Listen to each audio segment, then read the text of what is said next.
Hi everyone, it's Eleanor here from Fashion and Beauty. Today we have an interview with Lan and we're going to be talking all about MUAs and how we can prepare to go back to work. So I think it's going to be a really interesting chat. I know that Lan's been really championing this industry, so it's absolutely brilliant that we've got her here today, and I think she's just about to join us now. Hi Lan.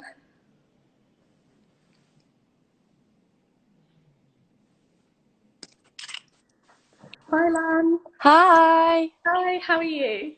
I'm good, thank you. How are you? I'm a bit Good. tired. Yeah, I'm great, thank you. It's great to have you. Thank you so much for joining Not at us. all. Thanks for Absolutely having me. brilliant to have you. I know that you've been really sort of championing the industry, and so it's been great to have you here to kind of talk about what the future looks like for makeup artists. To start off, really, can you tell us a little bit about what your experience as a makeup artist has been like during lockdown?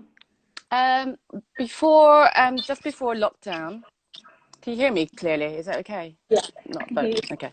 Just sometimes my Wi-Fi goes a bit funny during this time. you. Um, actually, I might take the earphones out. Give me 1 second. Sorry, Sure. because I can hear feedback on it on my thing. So I can hear it playing back. can you? Yeah. So hold on. 1 second. No problem. Okay, that might be better. Can you still hear me though? Yep, can hear you loud and clear. Okay, perfect. Sorry. Yeah, so before lockdown, it only had been announced in the UK that the virus had come to UK, and I was in the middle of filming for TV. And so at that point, we were aware that something was going on, and if people, we didn't know if who had it or anything. So all of us made the decision to, with the TV crew, to just start to sterilize everything, wipe down, cut the amount of people, not having everyone in the room. And for me as a makeup artist, what I did was obviously I started decanting everything anyway, but I had separate boxes for different things, so nothing was ever exposed too long. Or I just made sure. I mean, I was working with a talent, so it was already her stuff, but I was just extra careful for like washing hands, cleaning everything, wipe down everything as much as when we went out of the room to come back, in the areas that we were in. Everyone kept to their distance anyway and only stepped in when they had to.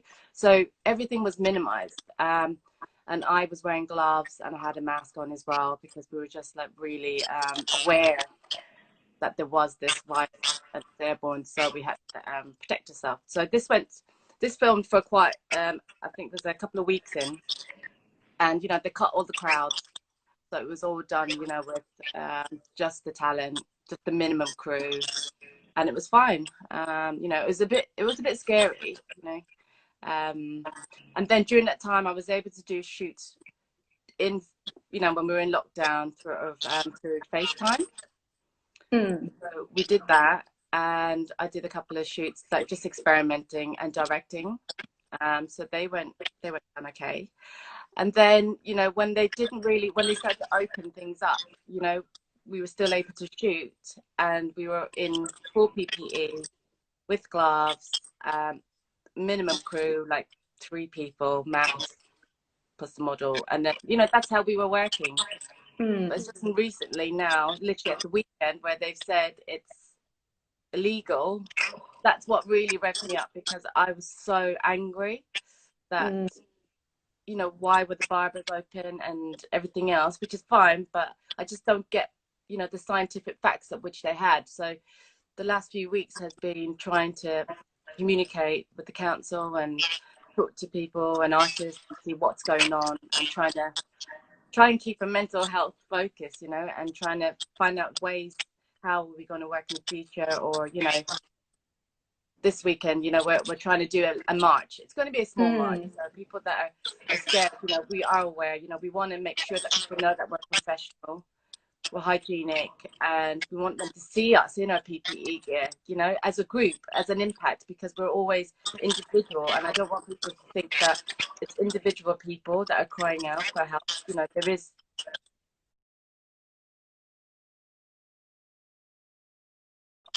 is a massive group of people that have left behind. I mean, there's up to, I don't know, I think there's 3 million in the UK, I was told.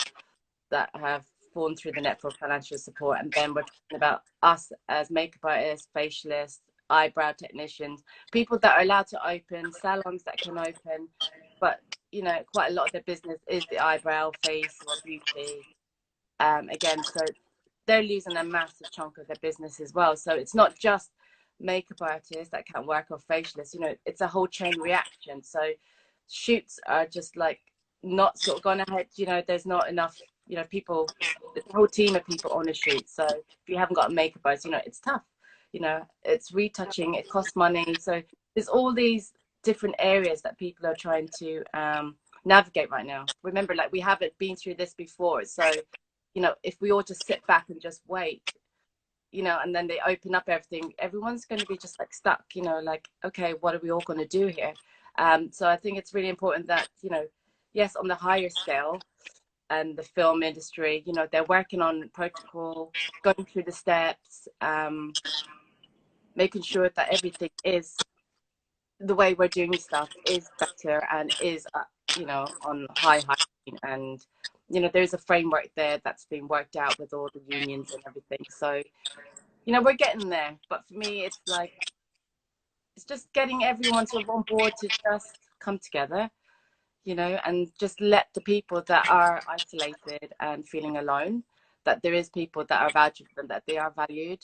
I think it's just been too long now that people sort of laugh at our industry. And I think with the whole Parliament saga, you know, that actually made me cry.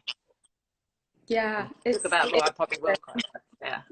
It's shocking because, yeah, this industry brings in so much money for the economy, and for them to laugh at a whole industry in Parliament, they would never laugh about the automotive industry, manufacturing. So why should beauty be any different? And yeah, the makeup artists as well, like, that's a whole sector in itself that's been unable to work properly. And we've just launched our campaign at PB called Face Value. So we're asking people in the industry to tell us, like, what's the cost of you not being able to do these treatments on your face, whether you're a makeup artist or if you're a facialist, because yes, salons can open, but they're not able to get all of their treatments and their clients in for people who are really wanting to come in, and being able to come in safely as well. I think the industry really tried to show that we can work safely. No, definitely. And at the same time, it's like, you know, as freelancers, you know, you never know when you're getting your client from day to day, week to week. And I don't think people understand that. And when you do get your client in 1 week, but then you'll have nothing for the rest of the week, or the next week, or, you know, it's so unstable in terms of, you know, it's like having your own shop, but you're traveling around, you know, you don't know who's going to come in through your door, or, you know, and then when you get paid, you know, you don't get paid straight away, you know, it takes up to 30 days. So I don't think people understand that the process that we go through, it could take up to 1 month, 2 months, 3 months, maybe 6 months. I mean, I went through last year where the clients didn't pay at all. You know, I had 3 companies liquidation. So, but I paid all the people that because I employ, you know, freelancers and, you know, assistants, because I believe in, like, if I can do, you know, if I'm doing shows and stuff, I like to take them on board and give them some work. So, Yeah. you know, I was already in debt because of that, you know, and it was quite a big sum. And, you know, but I had to keep pushing through and ignore it, and not, there wasn't anything I could do, to be honest. When someone goes into liquidation in this industry, like as with any industry, it means you're not going to get paid. So it doesn't matter if you've done the service or whatever, it means you just don't get your money. So I spent the whole year working really hard to try and recruit that. And it's hard when you're a freelancer, because you've consistently got bills to pay, consistently things to buy for your kits, or you're traveling. And when you're not getting paid straight away, you know, you always have to make sure that you've always got advance money. So those that can't save, because it's such a big gap between getting paid or not paid at all, they've got to use whatever money they can get inside of, you know, using their credit cards and stuff. So if you think of using your credit card, you know, you're constantly using it. Interest is always added, but, you know, not necessarily as a person working do you want to be adding interest until a certain time. So again, it's you start charging so much, people are not going to book you as well. So there's so many aspects that we have to think about on the money, you know, and the loss of this lockdown is immense because our work is seasonal.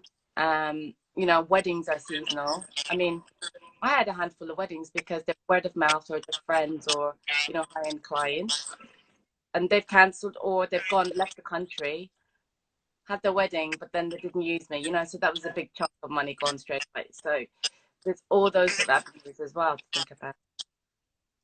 Yeah, it's had a huge impact on the industry. And as you were mentioning that you've been doing sort of shoots and socially distancing and kind of Mm-hmm. working on an advisory sort of position where you're distanced from the model. Can you tell us what that experience has been like and how kind of things are different on set, perhaps?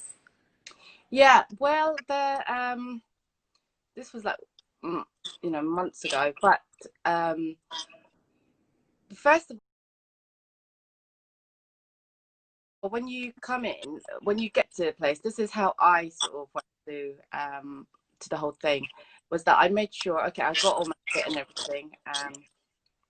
When I was traveling, obviously I took a cab. So the cab, you know, you wash your hands before, you have sanitizer, and you have your mask on. When I arrived to the shoot and was outdoors, I changed my mask and I put a different one on that I would be working in. I then, you know, put a different outfit on. So I put like a boiler suit, you know, one of those, you know, so I put boiler suit, and then we were giving, yeah, all in ones, because then it could go over my clothes, you know, so I was completely covered. Then I had another scarf. It was it's a piece of material that I got made specially to cover my mask. So if they're saying that you're breathing through the mask and there's anything that can come out and it's not 100% safe, well, I got another piece of material which is double-sided, you know, and it had poppers at the back, so it completely covered me 360. So I was covered here, but I could still breathe underneath because the scarf was a certain material and it was quite loose. But you know, I knew in my head that was protecting me there. Then I had the shield on, you know, so I had the shield on with the foam, so, and everything, and I could see, you know, it's an anti-fog shield, so it's fine. So then when you go in already, you know, you don't take everything out. Everything is packed in plastic boxes or bags. I've already done the prep work. I know what look I'm doing. I literally take out my basics. So it's just the disposables, a set of brushes. They're all in a container. I have, you know, all the alcohol wipes, everything, and sanitizer all there beside it. And, you know, I don't even use towels anymore. I have a mat, you know, that's easily cleaned for alcoholic spray, and then having pallets to decant. So that was one bit that you have to think about, you know. The next bit is pretty much what you do anyway. So, you know, you don't double dip, just things like where you get used to using the powder and stuff with your brush and using your eyeshadows. Now there's different ways to do that. So where it's the talent has their own palettes, it's fine that they use it, you can use it, but I still alcohol spray and clean it and disinfect it. But if you're using, like, say, if you have multiple models, I would get a cotton pad, and I would use the cotton pad to wipe off the eyeshadow and then dip into the eyeshadow from the cotton pad onto the eyes. So it's just little things, little tricks like that that were useful. Just make sure that, you know, nothing is contaminated, nothing's left out. But if anything's left out, I'll put straight into the sterilization box. So then I know that's clean, and then straight into the bag. So I just don't leave anything out. And that's how we did it. In terms of working on the face, you know, model did basics. I didn't even do moisturizer, no face was anything. It was literally a few steps, the basic minimum. And that was it, you know, no touch-ups, they did their own touch-ups, the disposable lip gloss, whatever. So the other thing now going forward is what, you know, which is the question and debate, is that if they're saying that it's a proximity, that's the problem. I mean, we have no scientific facts. I think they're still trying to figure that out. I was saying, well, if they can allow beard trimming, and they're saying, you know, that's a certain amount of time and that we take too long,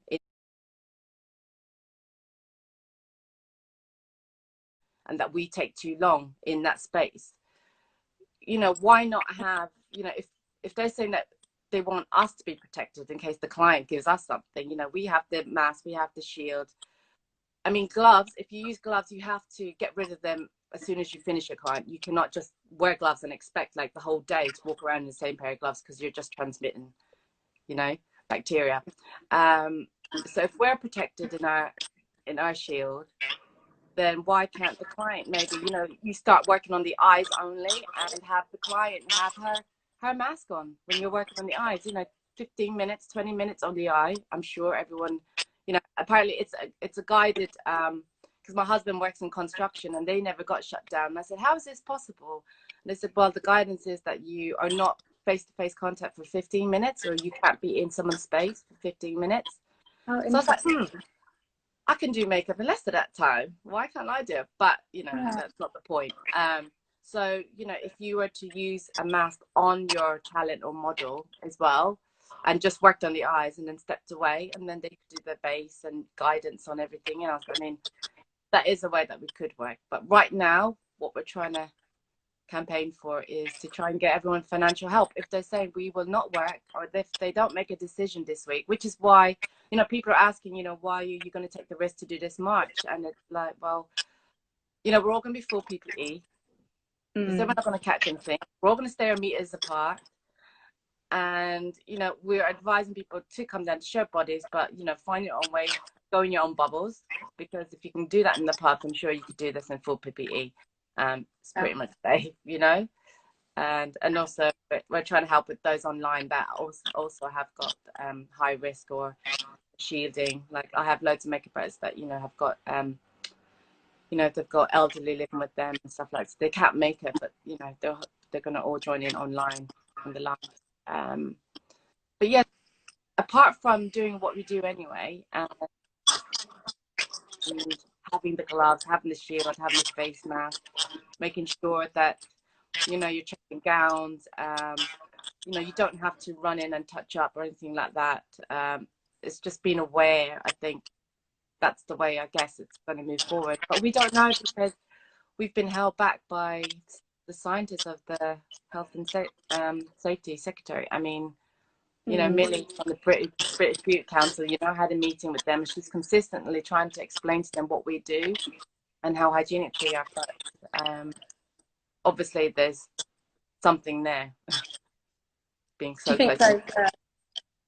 Do you think there's a real sort of lack of understanding in the government about how the industry works in general? Definitely. And this is why, you know, I'm not crazy. You know, my husband's like, why are you fighting for people? Like, you could work if you want to. You can do your lives, you can do your editorials, or you can do, you know, you can direct, you know. And it's like, well, it's just the fact that I take pride in my work and I take pride in the industry, and, you know, I want everyone to feel proud of what we do, you know. So this is a last resort, this is a last push, because Parliament go on a holiday this week, and if we don't make a stand, I know there's, you know, I spoke to people who are involved in the Black Lives Matter you know, march, and, you know, it got a bit out of context because the timing was sort of nearly around the same time. So, well, we've got lots of people that are from diverse cultures in this business, but we don't really look at people in that way. You know, we all do the same job and everyone's skilled in different ways. So obviously we moved the time to 12 o'clock in Trafalgar Square to meet at the steps.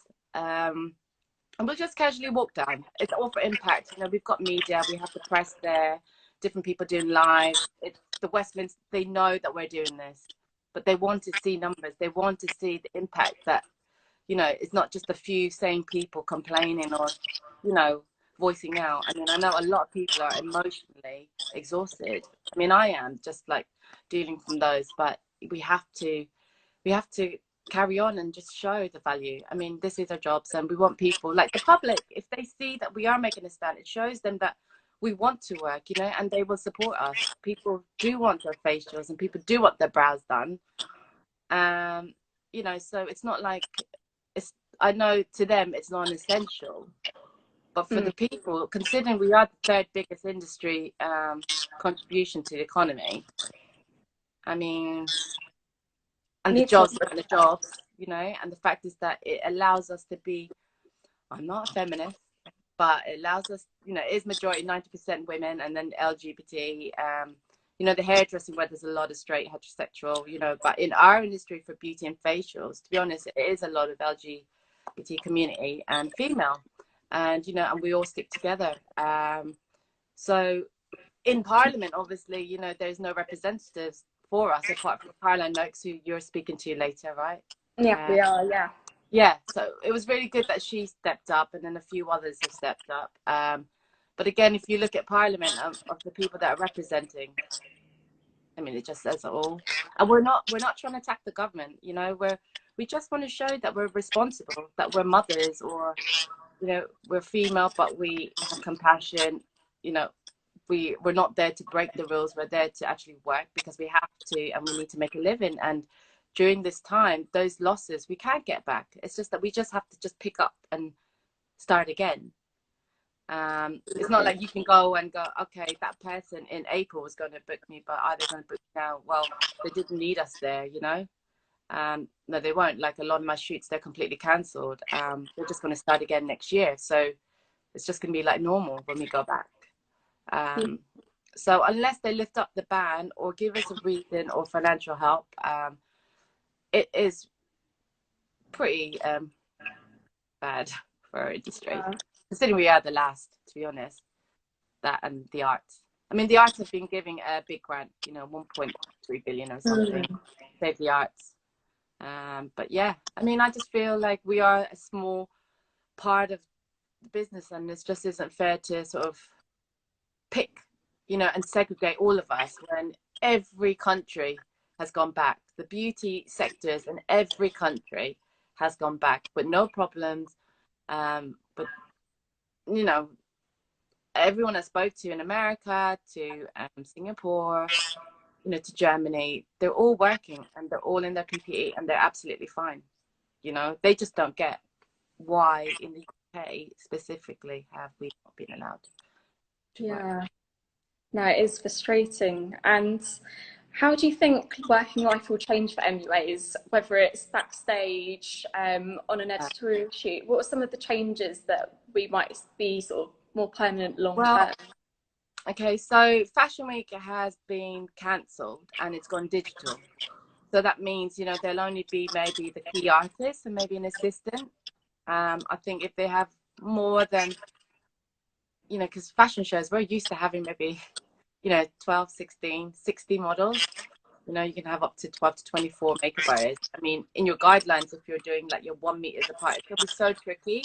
So I think teams will be cut, more timing, you know, instead of like where I used to do so many shows in a day, you know, I physically wouldn't be able to do that anymore because I wouldn't be as quick. So for that reason, it'd be like maybe instead of like 4 shows in a day, I'd have 2, you know, 1 in the morning, 1 in the evening. And then I'd have different assistants, so I wouldn't have the same assistant. You know, you'd have the same bubble during one show, but then you wouldn't get that team to move to another. So those are maybe ways. I'm not sure because the fashion industry haven't really figured that out yet. I mean, everyone's in PPE, so I've seen that, you know, there is, you know, there's no more than a handful. I mean, you know, the guidance in a group is no more than, I don't know, maybe 30 people or something in a whole thing. So when you're thinking of seamstresses and designers, everything would be separated. So we won't have the hundreds of photographers on our backs anymore. You know, it'd be, I think, unless they get a grip of what is this, if they do go ahead with shows and events, I know for events, there's no more than 30 people allowed. So your crew is generally about that anyway. For me, I can work very fast. So I would have, you know, 1, 2 assistants, enough, you know, to be spread out and just to look after that 1 model or 2 models, you know. But that whole transferring, it's going to be really tricky. So in terms of that as well, like the hair industry, they have screens. So, you know, that is one way of working, is to have those screens in between, you know. So now when we're traveling around or going to events, maybe they do have those screens where makeup artists are working, that everyone's divided with a screen in between, so you are in your space. I don't tend to work face to face. I tend to be someone who works on the side. So I don't know, you know, maybe makeup artists can think about this, is that you're positioning with your model to cut down the time that you're in their face.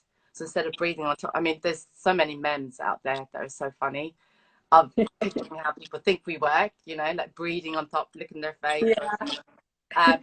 I think definitely the mask for me going forward, a mask and a shield, or at least a mask. For now, from now on, when I'm working, I'm going to always use a mask because I think it's just politeness. I think when you think about it, if your client sitting there coughs, you know, you could catch the cold, you know, just a normal cold, or like if I cough or I have a tickly cough, I get hay fever.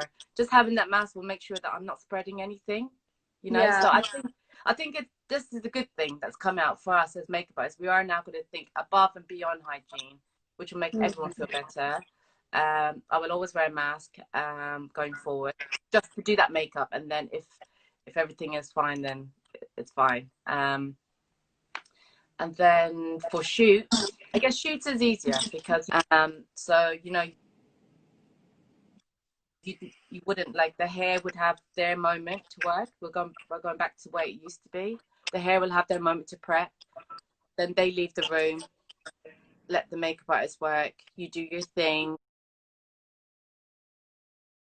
You know, you sterilize and everything. And like I said, don't work face to face. Work from the side. Use your mirror. You know, if you're doing the other eye, whatever. When you're breathing, you know, I'm arm's length when I'm working.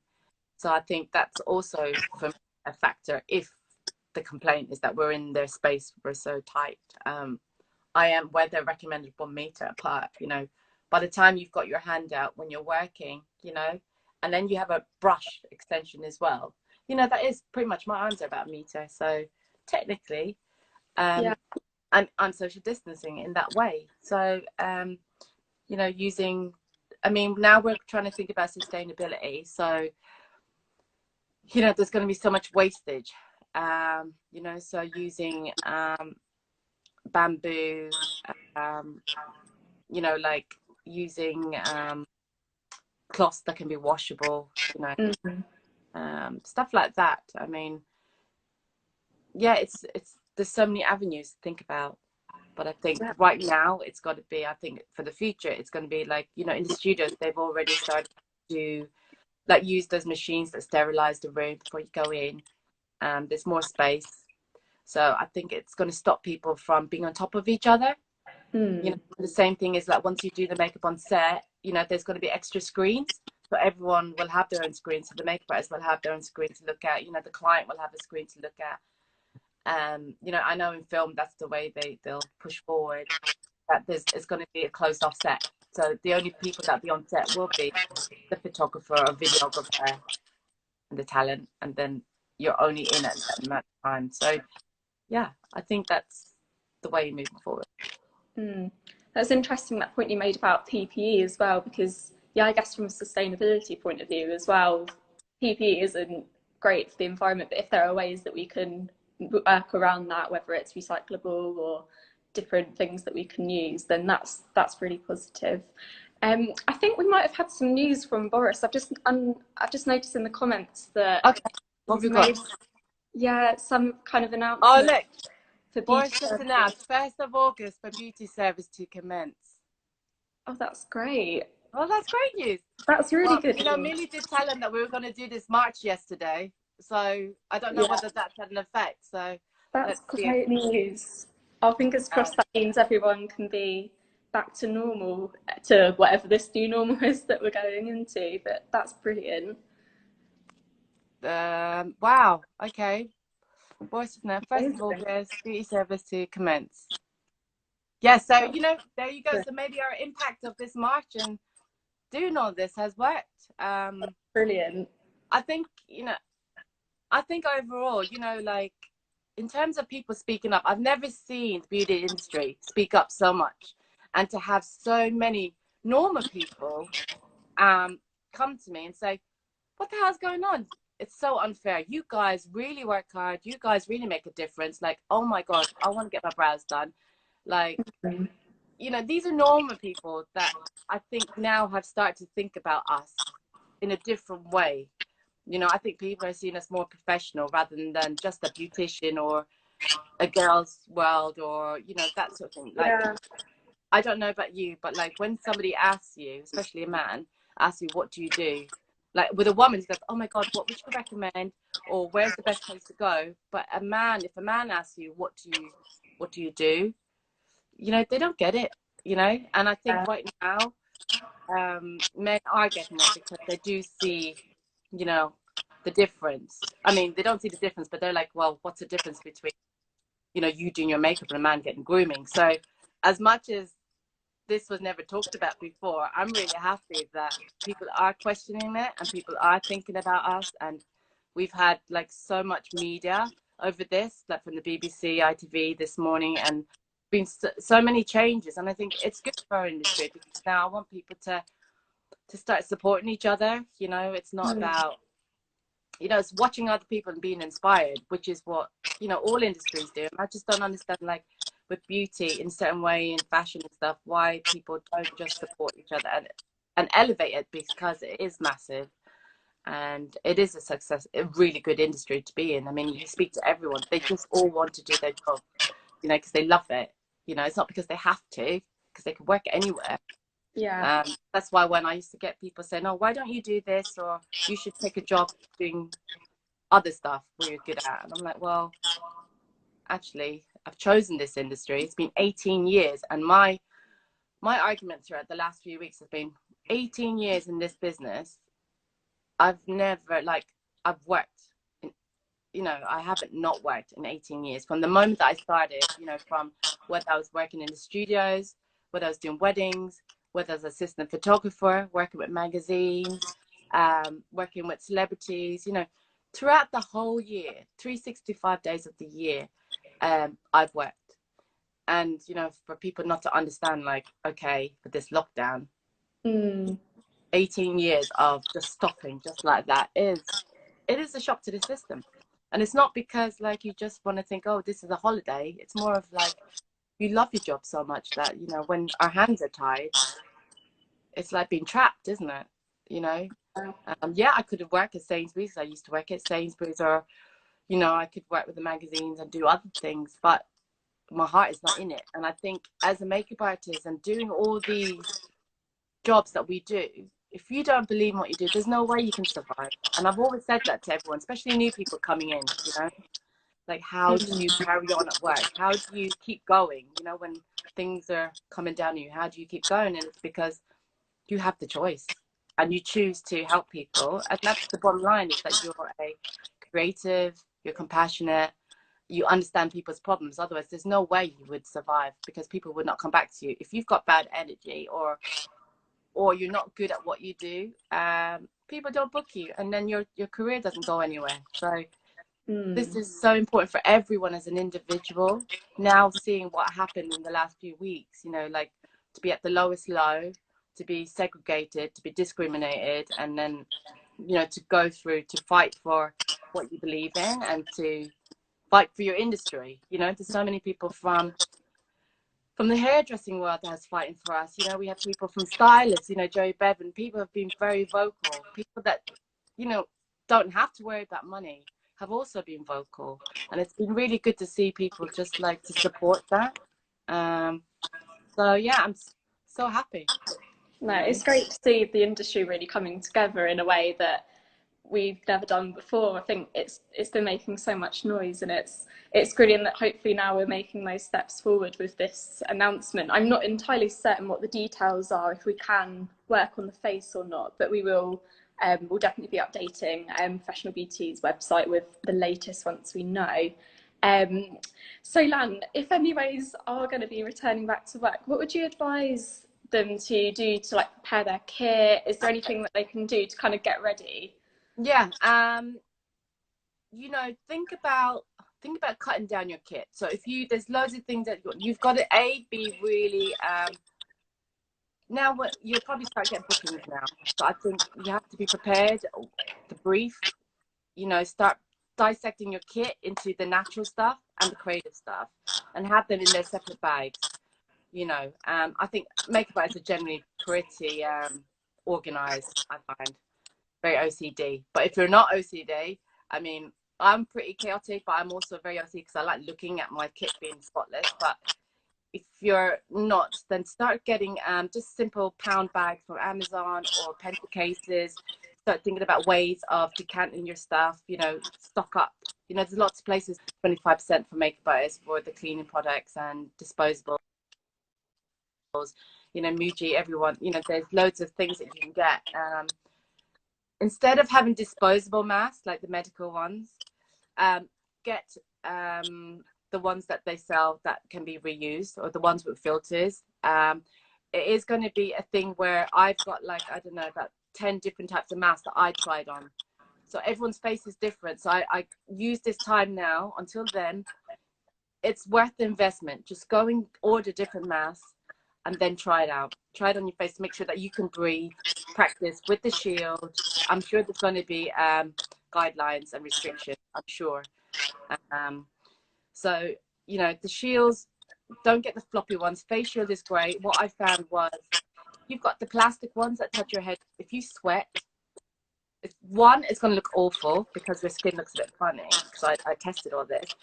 Two, it's going to feel really uncomfortable, and it's not very hygienic as well to be seeing sweat and stuff. So where people, the foam is so light and the foam will suck up your sweat. So then, you know, you can clean it, and usually you get 5 to 10 in a pack, which means that you can rotate, you know, and clean and leave it to dry for the week and keep rotating, like one a day. I've got all my shields, all different ones, and I carry 3 different types, and I carry spare, because, you know, sometimes when you see other people that are not, maybe they've got the mask but they find it hard to breathe, because not everyone is healthy.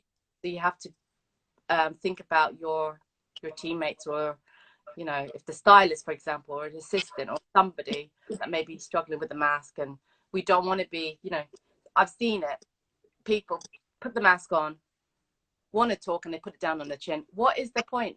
Yeah. You know, if you're far away, that's fine. But I mean, if you're in close proximity, just think about it. You know, 1 meter apart is what they say. You know, if you take your mask down, you know, sometimes, well, hairdressing, they're only advised a shield. So I'll carry extra shields with me just in case. Then also, what I've found useful is that a sterilization box, and, you know, it's proven scientific. You know, they use in the hospitals, sterilization box with the UV light. You know, as soon as it hits any of your brushes or anything, bacteria, it kills anything living anyway. So by having a sterilization box, just for the peace of the client and anyone, like, where I've seen people watch me, they're like, wow, you're a bit OTT. But I'm like, no, I know that if I'm using my brush, you know, I'll clean it, and there's shampoos and alcohol cleaners and stuff like that. I think even though you're just cleaning it, I think it's just another way of making sure that it's spotless and no living bacteria. Just chuck your brushes in the box. It's done in 8 minutes. Pick them up and put them into containers. I think that's, yeah, that's a good way. You know, I did consider, like, changing my clothes, like having an overall that I know change. It's something, obviously you can have aprons, gowns. I have gowns for clients where it's see-through at the front, you know, it's completely covers them 360, but see-through, so they can be using their phone and everything underneath the gown. Try less talking as well, because when you've got your mask on, you're talking, it heats up in there. You know, the conversation. Yeah. So what I found is, like, even when I'm talking to my friends and I was testing it out with the shield as well, you are going to get hot, and then imagine you've got glasses as well. Because you're not used to it, you have to practice. Try it at home. Go through the whole steps of doing someone's makeup and work through your kit. I think it's really important to have that. If you wear glasses, those, oh, I've got the shield. Sorry. Just happen to have, you know. So where people are worried about it, if you get the ones with the hats, they've got floppy PVC, you know. So you want something that is sturdy, you know, quite sturdy. And when you put your glasses on, you know, the foam gives you that space for your glasses, so it's fine. So there's enough room there if you do wear glasses. Yeah, I mean, if I'm blowing, this is an anti-fog one. So if I blow, you know, it disappears straight away. You know, not going to go. If you're wearing a mask, yeah, if you're wearing a mask, you make sure that your glasses are on top of your mask. So where people have said that they can still see the steam coming up onto the shield, that means that it's not fitted properly around the nose. So you have to, press. What I found was I would press my glasses on top of the tip of my nose, on top of the mask, and then you change over again for when you're going home. So I hope that makes sense. That's really good advice, and yeah, a great idea to kind of do a bit of a dress rehearsal before you go back on set, so you know how it all feels. And yeah, and I think as well, you've got to carry your own bags. Like I have big zip bags that yes, Eva, sorry, my little girl has decided to come in. Yeah. Okay, she got what she's got to say to me. And yeah, I use like a big zipper bag, and I use that as okay, Mum's talking live. Yeah. You want to wave? No. I'm gonna say hello. Like this bit. Okay, yeah. All right. I think she wants to curl her hair. She wants her hair.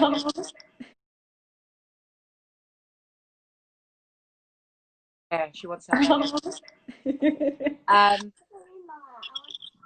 Okay. Yeah, she wants to do her hair. What happens when she's in my environment for so long? She's now doing her own makeup, doing her own hair, getting dressed. It's amazing. What were we talking about? We were talking about getting ready to going back, and what your advice is to have MUAs. Oh, yeah. Okay, so when you're disposing, or if you don't have time, have separate bags to put your bits in. So where you've got the recyclable stuff, have them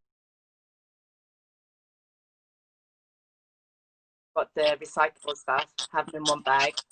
Have your mask and stuff in another bag. I know it's a lot, but these are all things that you can clean, so you need plastic. So what I found is that obviously the material things, bags, of when you think of bacteria, you want to try and get something that's quite easy to clean, and being able to wipe down. So just by using the big plastic things rather than a plastic bag, you can reuse it. So I carry a backpack with literally different bags.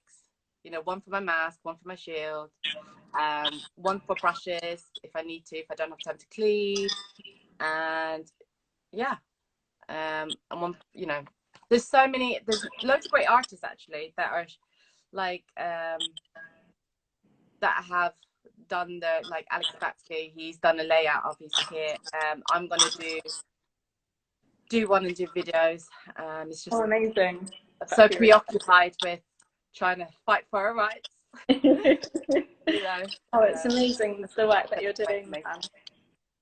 But yeah, I mean, we've got a few weeks now. When is 1st of August? About 2 weeks away, I think. Now. So yes, that's good timing for everyone. Make that investment. Go and Pro Hygiene. There's loads of places now that are selling and giving discounts. Just go and buy. You don't need to buy everything, but buy at least 2 of everything, so you've got on rotation, so you're not doing more than one. Because if you're working on more than one model, so I did a shoot with 8 models, okay, including men. These are people who've never done their makeup before, and because you can't touch the face, I directed everything. So what I learned was, when you're working with more than one person, you need to have the separate kits. So I carry I post-it notes to just name tags, for everything in their little boxes. And for stuff like that, hopefully, like if we get to do any show, getting containers to ensure that you've got these separate kits, The problem is now, mascara, obviously, I've got loads of sample mascaras, so I've been using them to give them away.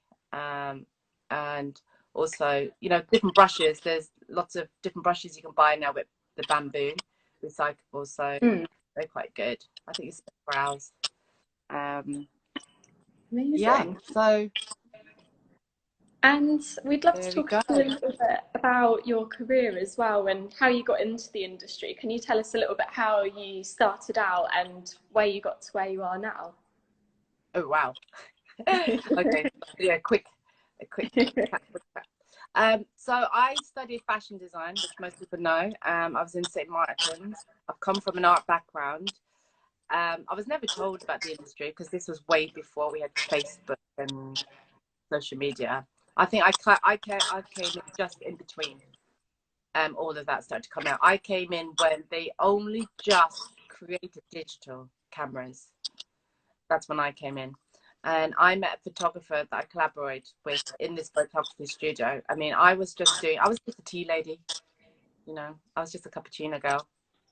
An accident with my work, that like my ceiling destroyed all my work from my final year project.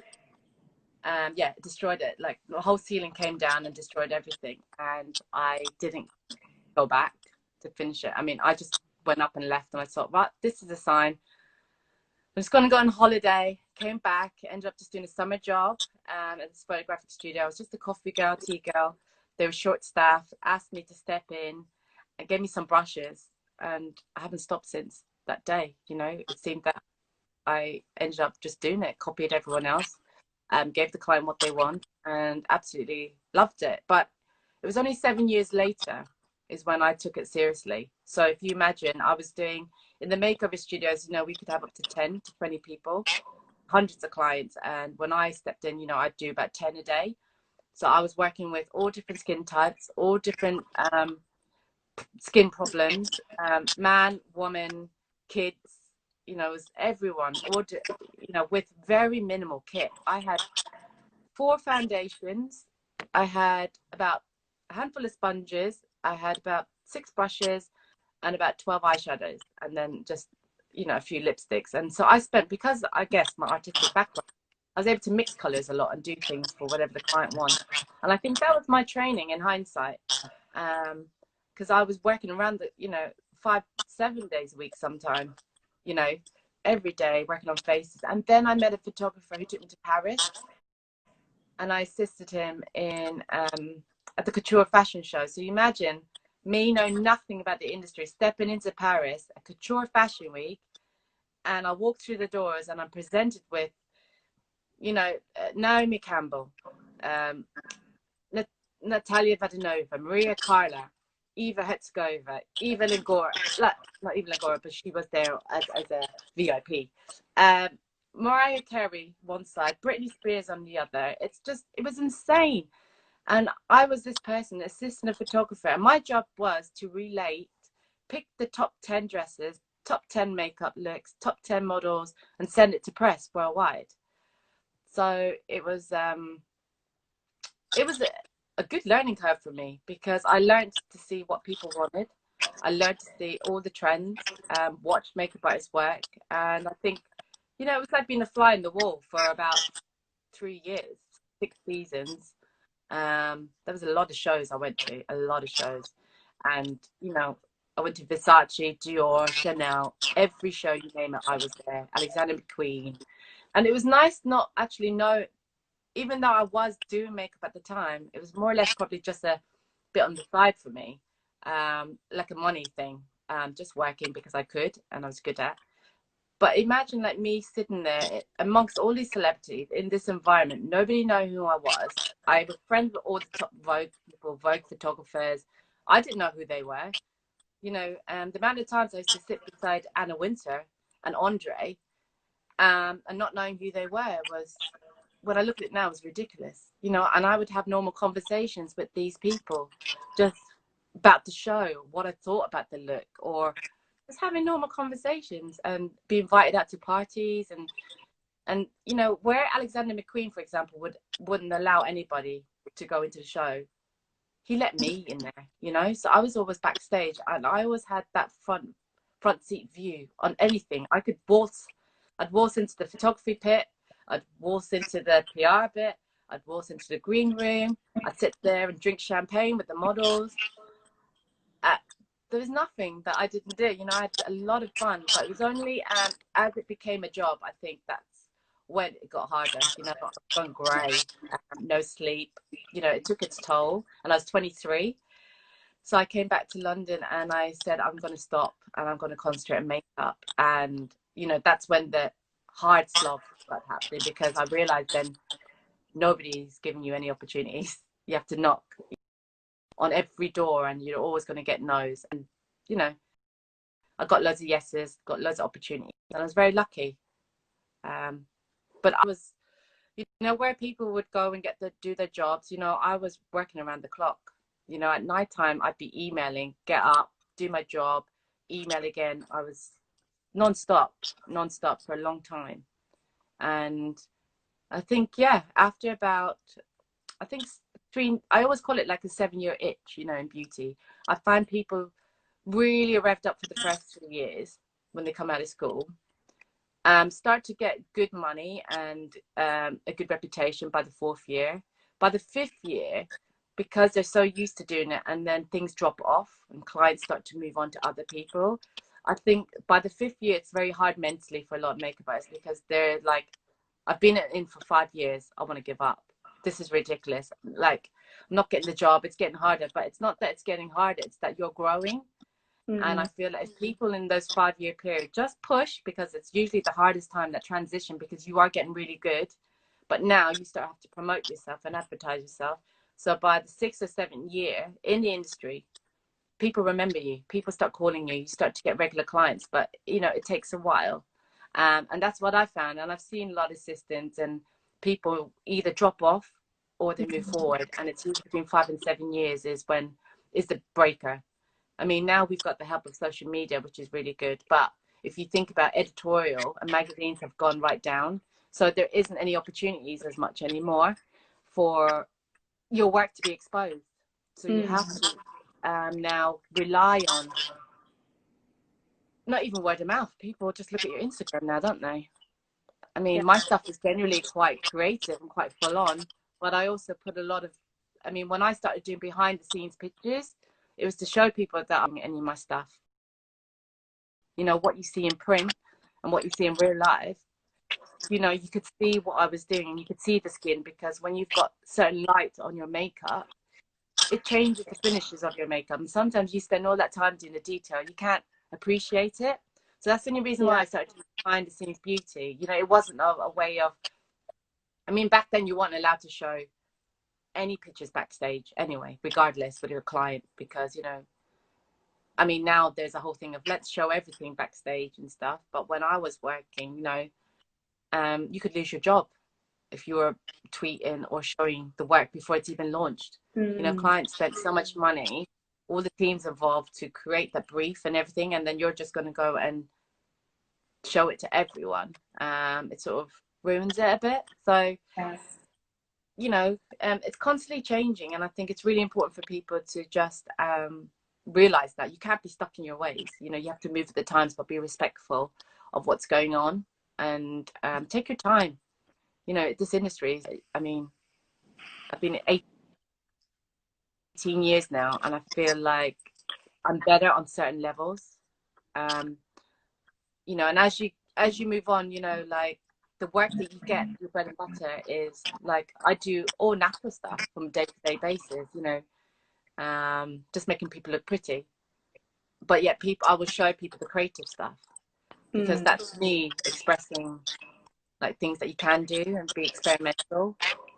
And it takes certain clients to recognize that you are capable of doing skin, you know, but clients want to see you do stuff that they want to see in their books. So it's, marketing is such a big thing, I think, for makeup artists. You know, really go out there and be prepared, you know, that people are judging you no matter what people judge you. And I think it's really important to be aware of those things. It's not a bad thing, it's just try and problem solve. Like, I've never, anything that I've gone through, I've learned, and I've always, you know, I always have my back plan is always like, it's okay, you know, I can work in the shop, I can work in retail, I can work in charity, I can do loads of other things. But right now, while I'm healthy, while I've got my hands, because, you know, people do suffer like arthritis after a while, tennis elbow, back problems. I know my friend Tanya, she has to see a masseuse. Quite a lot of my friends now have to see masseuse because of carrying their bags. I mean, I used to run down the steps with 2 suitcases and be absolutely fine. I mean, quite strong, but now I'm starting to feel the effects of my back when I sleep, when I wake up. So I know I've got a certain window left. I'm not going to say like I'm going to die or anything, but I know like where you're quite fast at what you do, and you know, you have a certain window where you work with certain clients, and then as you move on, the next line of artists come, you know. And I feel like there's always a rotation after about 5 to 10 years, and I feel like it's come into a different era now with the type of makeup that's happening. You know, you've got the, you know, lots of layering. It's like old school, they call it Instagram makeup, you know, Kim Kardashian makeup, you know. So we've got all that sort of family of artists that do it really well, but then you've also got like another where the brands are changing to be more natural, start talking about looking after your skin more, the products are changing. So we're seeing now a change of like going back to the 90s where it's about the skin, seeing the freckles, you know. We've got like a whole change of way of working, so we're constantly evolving. So for me, being skilled at everything from TV, special effects, wedding, it's going to help you financially to be able to work consistently. You can't just think you're only going to be one way because you're sitting there a long time, because the industry doesn't ask for that anymore.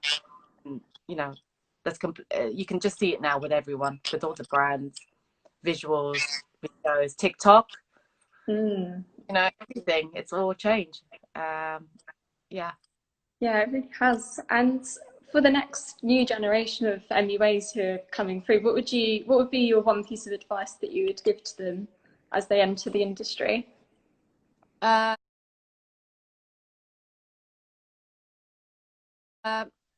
I would say, especially now, I think, you know, revamp, refresh, look at your portfolio, critique yourself, align yourself into who you want to work with. Now it's not about you can just work with anyone. It's not free for people. Like budgets now are going to be tight.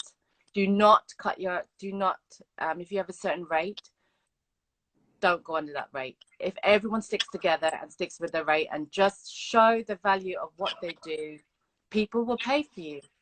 If they don't pay for you, why would you go and work and feel disgruntled, you know, on a shoot, or think about, well, I'm only doing this because I have to. I think, you know, try and change your mindset and believe in yourself and just think, God, okay, you know, am I going to be happy with that amount of money they're going to pay me? People are going to be understanding now because of what's happened. You know, get your travel money in. Like I will 100% say, look, that fee needs to include my travel. You know, I still have taxes to pay. Like if you're going to, because you can't afford my rate and you're going to cut it down, that means, you know, I have less to live on, less to buy. You know, it's like I've paid for my PPE. I've done all the groundwork of training. I have, you know, I'm really good at what I do. You know, just, you know, now I think, you know, they're not supposed to supply you with food on shoots anymore. So I don't know whether that's going to still be, but you're going to have to buy your own lunch now too, or snacks. I'm not sure. But you know, there's all these things. I think if I want people to be firm, but not to be over the top. You know, it's like, yes, everyone's lost money, but you know, you don't have to go in there with guns blazing and say, well, I did this, you owe me. It's not the way. You have to, I think if people are just firm about and stand by, you know, how much their rate is, I think they'll be fine. I mean, it's so saturated, so I know that people are going to have to do things for free and stuff, and it's all part of it. You know, it's not regulated in that way. So I think don't worry. Concentrate on Instagram. Concentrate on your portfolio. Concentrate on, you know, go get yourself PP'd up. Because people will remember you if you're taking it really seriously. Like I got clients trying to book me because of what I've been doing, because they feel safe. They know that if I turn up on set, they don't even have to worry about me being hygienic. They know that's nothing's going to come back on them. You know, the other thing was I had a thermometer. I check. So I was checking people to make sure that you're covering yourself. I check their temperature before and after, and I make a note. That's You a know, really good piece of advice. Yeah. I mean, yeah. Lan, I sorry mean, for to me, interrupt just you. say, Oh, sorry, Lan. I've just noticed we've got about 50 seconds left of the live ah, left before it cuts us off, so I didn't want us to cut us off. But thank you no, so much for joining us and for sharing all your advice. I think it's been so reassuring and valuable for everyone, and it's great that we now have a bit more news from the government as well. So that's yes, great. to celebrate now. Brilliant. Amazing, Lan. It's been brilliant speaking with